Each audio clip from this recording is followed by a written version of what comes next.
నేను ఇప్పుడు చరిత్రలో నిలిచిపోయినటువంటి ఒక వ్యక్తి గురించి మాట్లాడబోతున్నాను. ఆయన మన దేశంలోనే నెంబర్ 1 లాయర్. ఆయన అనుకుంటే ఏ కేసునే సాల్వ్ అవ్వాల్సిందే. ఇప్పుడు చూడండి,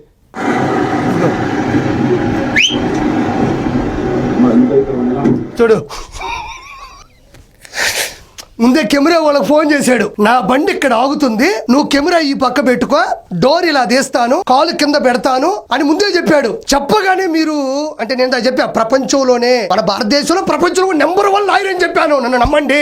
ఇప్పుడు చూడండి, ఇలా దిగాడు, అలా దిగ్గానే కాలు అలా పెట్టగానే వెనక పక్కన హరికృష్ణారెడ్డి అని ఉంటాడు. ఇతను దిగడం అలా ముందుకు రాగానే ఆ పిల్లోడు ఉన్నాడు కదా, అతనికి ఫోన్ ఇవ్వగానే వెనక డోర్ ఎవరేస్తారు, మనోడికి చెప్పలా. వెంటనే మనోడు వెళ్ళి అని చెప్పేసి డోర్ వేసి ముందుకు రాగానే ఇన్ని ఫైల్స్ ఏముండవు, అందులో ఏముండవు, మామూలు A4 సైజ్ ఉంటాయి కదా పేపర్ లో, అయ్యో బస్తా కట్టుకొని ఈయన ఏదో నెక్స్ట్ వాదించబోయేటువంటి కేసు అపరిమేధస్సు ఉన్న కూడా వాదించే కేసు అన్నది ఒక ఎలివేషన్ అంతే.